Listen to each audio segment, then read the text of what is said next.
On today's show, it's all about high indoor humidity and how your air conditioner may be the problem.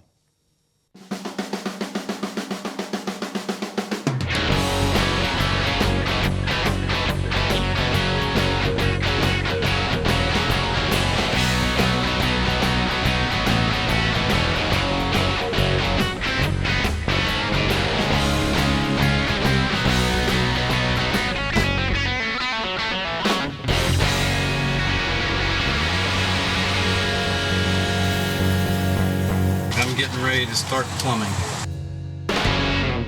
I'm Richard Sod. I'm John Eccles. Today's topic is about one of the many things Houston is known for, and it's not one of the most popular ones. That's right, Richard. We're talking about Houston's legendary humidity, which even as we're taping this in early April, that humidity is already starting to creep up every single day. Yeah, you got that right. There probably isn't a more uncomfortable feeling than being stuck in a warm, damp room with your sweaty clothes stuck to your body. It's awful. It's bad. You know, even though your AC's cooling, it might still not be dehumidifying, right? Absolutely correct. How does that happen? If you're leaving your filters dirty, they're clogged. If the evaporator is clogged, you're not getting the airflow through the system that you need to be able to remove that heat. Okay, so kind of explain it. So if you're a homeowner, explain how that process kind of takes place. Just quickly, you ain't got to go super technical, but so the air comes across. Right. And so it goes into the system, gets pulled in. Right. And correct me if I'm wrong, it gets pushed across through the filter, which hopefully is clean. Right. So dirty restricts, that's not good. Right. It gets to the coil, right, which then that's where the magic somewhat happens, right? That's the magic, that's right. Right. That is where your refrigerant is turning from a liquid to a gas. Okay. And it is removing that heat and putting it in the refrigerant, and then it throws it outside to the condenser. That's why when you go outside and that fan is spinning on top and you put your hand over it and it's hot. Yeah, it's warm. Really hot air. Yeah. Because then it's throwing that heat outside. Right. I think that a lot of people don't realize that. So your air conditioner doesn't cool your air, it removes the heat from the air. That's right. Which in return is removing the humidity. Yeah, exactly. So, and it takes that humidity, right, once it's extracted and dumps it into a drain line, right? That's right. And then it gets evacuated from the system and down, most likely in Houston, it's either going outside to a French drain or dumps into your plumbing system and goes out the normal way. Right. I.e. goes into your lavatory. So, it's very important that if you see your lavatory filling up automatically and you're not running any water, it's because the AC drain line has stopped up the plumbing side and no water can get through, therefore it's filling the sink up. That's when you know to call somebody like us immediately. We got to get that unstuck immediately or it will overflow eventually onto your floor and create a lot bigger issue. Ideally, what should our indoor humidity actually feel like when it's working right? Percentage-wise, you mean? Like where should I be? 50%, 45%? It should feel nice, right? No sticky, no damp. Yeah. Right? It should be like a nice spring, dry day. That's correct. Yeah. Most homes can get between that 45 and 55. You'll feel comfortable and good in between there. Okay. Once you start going above that 55% humidity, that's where the stickiness comes in. That's where other issues could come in. Because if you're not addressing humidity in your home, that is the quickest way to start getting mold growth. Oh, yeah. Don't even say that word. We don't say that word. Yeah, we don't say mold around here. Let's just call it growth. Yeah, there you go. You know, and to touch back on something that we said, dirty coils and filthy air filters are your AC's like mortal enemy. You know, it's a very bad place to be, right? Explain that piece to me about the dirty. Why dirty coil and dirty filter? Why would that be our mortal enemy for our HVAC systems? That's an HVAC killer, actually, because you have motors that's trying to pull air. That if something is clogged, it can't pull it. It's like a drain, right? I mean, you have a clogged drain, that's not working very well, right? Right. So if you have a dirty filter or a dirty evaporator, it can't pull that airflow through. Therefore, it can't remove the heat well, which is in return not removing the humidity well. That's why maintenance is incredibly important that you do it minimum one time a year. And we tell people to do it twice a year. And if you're a member of ours, we do it twice a year. You know, you said something very important that I want to touch on about the motors. So when these items get clogged, right, starting with your filter, and we got air restriction. Remember, these systems are designed to pull that air. Well, whenever they're not getting the flow they need, they're pulling harder because they need to do some things on their end in the system to make it to where you're getting the desired effect of wherever you got your thermostat set. At least you're trying. Yeah, it's they're trying, right? But what that creates, higher energy bills, Correct. making the motor overwork, and you will create premature failure. No question. So if you think you're going to get 15 years out of your air conditioning system, think again. Leave that thing dirty and see how long it lasts. Well, that's why it's the mortal killer, right? Yeah. Okay, because it's dirty, the dehumidification process can't happen, right? Not well. Right, yeah. So, so when that happens, it creates a little bit more condensation. Is that right? Or is it less? I can't remember. As far as what? If we got a dirty coil, okay, right? I mean, we got caked coil, and the process is going through, right? It's not be able to remove the heat because it can't get. Which is not removing the humidity. Gotcha. Right. Okay. So not enough is going down the drain to remove it from the home. Okay. Gotcha. How often should people be changing their filters? Depends which one you buy. Okay. You can buy a really bad one and you need to change it every month. You can buy a decent one and change it maybe every 3 months. And then you can buy a really good one and sometimes it's once a year. Gotcha. But it also depends on what type of animals you have. Do you have cats, dogs? You got llamas in the house? Llamas. You got an alligator? Right. Depends on what kind of pets you have in that house that's going to create particulates going into that filter. Yeah, that's a big Right? deal. Yeah. Either hair, Dander. dander, all kind of stuff, right? That's what it depends on. Yeah. Yeah, you know, the filter world these days, there's so many of them. And like Richard was saying, I mean, you can go from, I forget what the lowest MERV is, but I mean, something that can't catch salt to something that can catch microns that are, you know, used in hospitals. So all that, and obviously your household obviously is going to dictate how often that needs to happen. That also impacts your health, Yeah, 1,000%. right? How much do you want to breathe in? 1,000%. Yes. 1,000%. I mean, if you've got, you know, breathing issues via asthma or just bad allergies, you're going to want a better filtration system. Yeah, for Right? sure, for sure. I mean, you're in your home X amount of time. You're sleeping in your home. Yeah. You don't want to keep recirculating this stuff. You can buy a filter that's so cheap that it doesn't stop anything, literally. Not even a sentence. No. And what will happen is some of that will clog up eventually, your evaporator, and some of it will go to the registers. Yeah. You know, a lot of these companies sell duct cleaning. Why do you need duct cleaning? Well, if your filter is not catching these particulates, then it might get stuck in the ducts. It just keeps getting recirculated through the home, and then they come sell you duct cleaning. You should never have to have your ducts cleaned. Shouldn't. Never, because you should have a filter that's stopping that. Yeah. You know, another big dehumidifying issue is oversized units, too much power, not enough runtime. Yeah, that's a humidity killer, meaning in a bad way. It is going to leave humidity in your home, and eventually that could ruin your home. And how is that going to ruin your home? Well, so, you know, and I get it because a lot of people, especially Texas, right? Everything's bigger and better. So buying an oversized AC unit might seem like a power move, but in short cycles and leaves humidity hanging around and creates a lot of problems. Explain what short cycling it is to the folks. Short cycling is your system's oversized. It's not running long enough. So if your system is not running long enough, it's not going to be able to remove that heat out of the air. It is not going to be able to remove the humidity as it should. And it's going to leave you feeling sticky, let's call it. Yeah. So what happens is your thermostat is reading, and because it hit the number that you put down. And let's say you put 70 down, right? So it's going to hit 70 really quick, but it's going to feel leaving you this weird feeling, like a sticky, sticky feeling.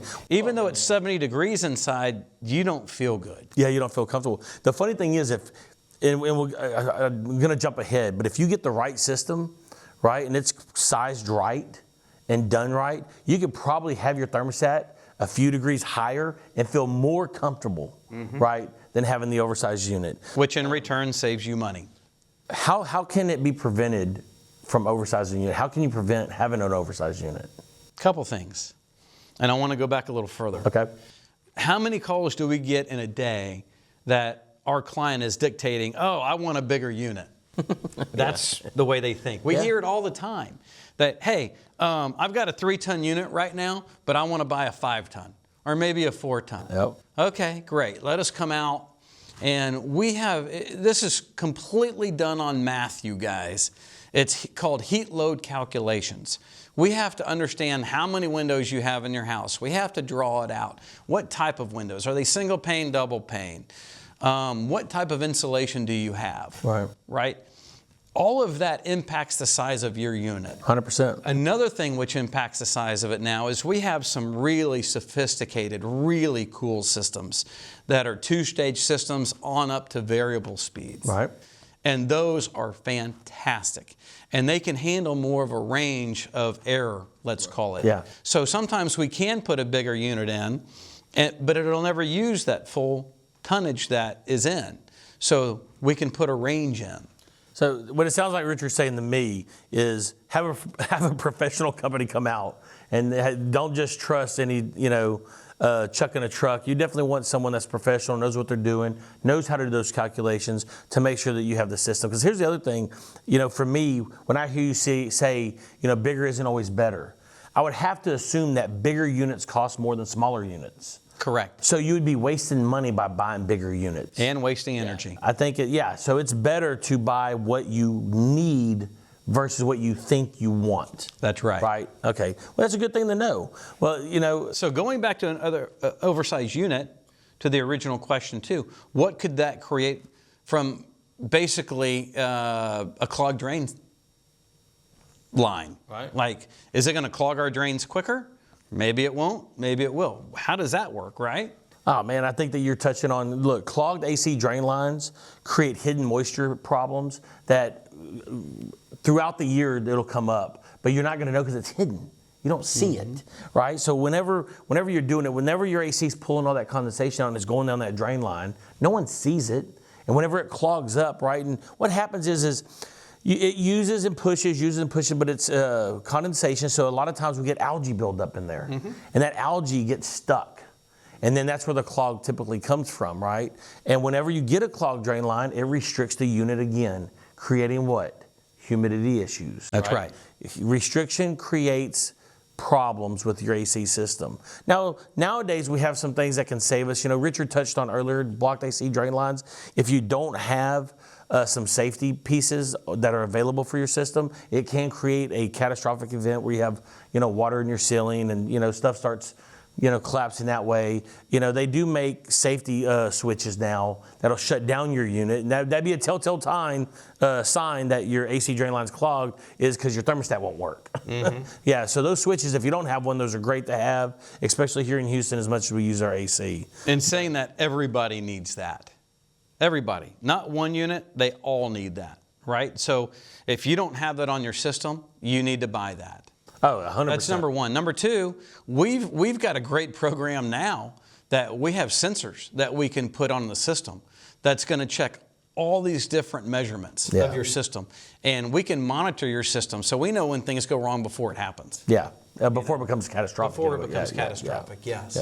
Yeah. And I'll tell you, in our industry, we get the clogged drain line call a lot.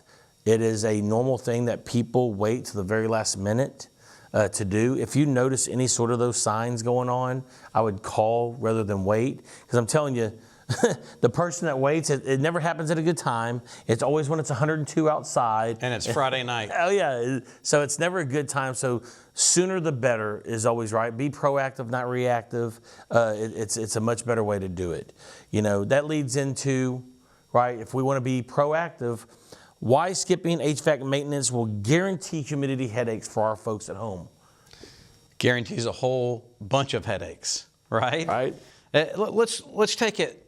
A car. Are you going to skip your oil changes? No. Are you going to, how about fluid changes? Like, let's take transmission. You're just going to run that until the transmission breaks, which is going to be about $8,000? No. Are you going to change your fluids? Absolutely. There's no difference from an air conditioning. Change. Do your maintenance. It's extremely important, you guys, to do your maintenance. And what do I mean by regular maintenance? When you skip that, right? And I already told you about the car. Let's talk about a dentist visit, right? What happens if you don't go to the dentist for years? Oh man, a cavity turns into. I don't want to clean my teeth. Let's don't clean my teeth and let's see what happens. A cavity turns into a Turns into a $2,000-3,000 problem. a root canal. That's what I was thinking of. Root canal. I want more caps, right? I don't want to do any maintenance on my teeth. I love caps. It's kind of like air conditioning systems. Hey, let's don't do any maintenance. I love buying new air conditioning systems. You know? Regular maintenance, especially in air conditioning, guys, and I know it's very easy. Hey, it's cooling. It seems to be working. The big thing about your air conditioner is the components are kind of out of sight, out of mind, right? Versus your car you get into every day. So with that being said, when you're not seeing it, it is a fast track to issues when you're not doing it. It's better to be proactive. Have us come out, have us check, have us make sure that the humidity is good, make sure the filters are clean, make sure the system is clean. It covers, I think if I'm not mistaken, I think that our spring checkup's 32 points. So we go through 32 points of your air conditioning system to make sure that all the levels are correct, everything's clean, and operating the way that it should be. Mm-hmm. Now that doesn't mean that it's going to be free from breakdown. You know, everything's old and things happen and stuff like that. But it will keep your system running closer to new than failing when it shouldn't. Right. You need to maintain your system twice a year. Right? 100%. You clean it before the summer, you clean it before the winter. 100%. Bottom line, not that hard. We've seen units 5-6 years old that were neglected, never cleaned, that fail all the time, right? So it definitely shortens the lifespan of your unit to not have this yearly maintenance done. It'll completely diminish. And look, air conditioning is a big part of your home. And it's a big investment of your home. Big investment. Right? So when you're doing that, right, if you have a large investment, you want to take care of it. But wait, John, I love spending 15, 20 grand every 5 years. Well, then you're my favorite customer. Absolutely.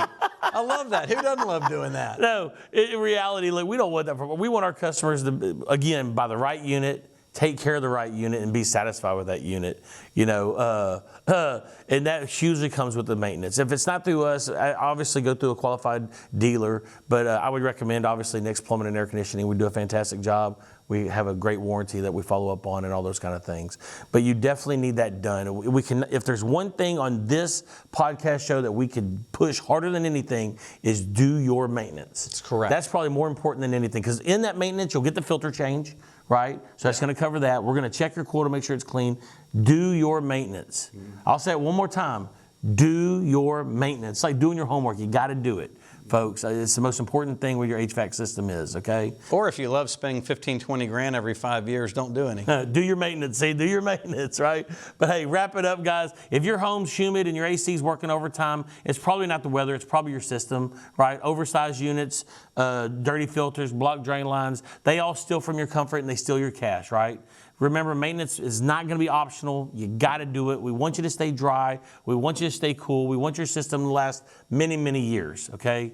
And for the love of God, please, right, call us if you have a problem. We'll definitely get you taken care of. And for the love of your drywall, please call us before your system starts to leak into it. And what I would like to leave you guys with is this is a life and safety and health issue as well. Yeah. It is. You know, you want to breathe good air, you want clean water, but you got to do your maintenance, right? Yeah. Well, until next time, right? I'm John. This is Richard. We'll catch you on the next episode. I'm Richard Sod. I'm John Eccles. Today's topic is about, hold on, I couldn't see, sorry. I love it. Out of the corner of my eye, I see him go, what the f*** that say? Yeah. Let's start with I'm Richard and John. Let's go. All right. I'm Richard Sod. I'm John Eccles.